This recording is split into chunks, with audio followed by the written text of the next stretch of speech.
Hi, Sharon Dittrich here again for Muscle Products. Again, at our website, we're going to go into resources and we're going to go into technical articles. Technical articles.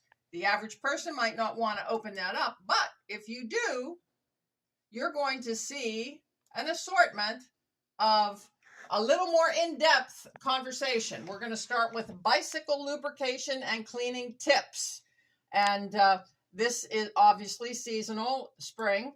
So if you open this up, it has a lot of information about how to lubricate your bicycle, different tips using our primary products for bicycles, the chain lube as well as the grease.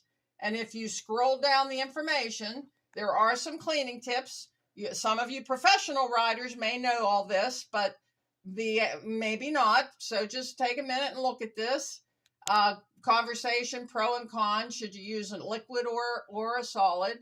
And then what to do with the drivetrain, what to do with your headset, what to do with the bottom bracket, what to do with the front and rear hubs, and then miscellaneous stuff that you can lube, clean, and protect. That will allow you to have a pleasant spring and summer bike ride. Have a great day.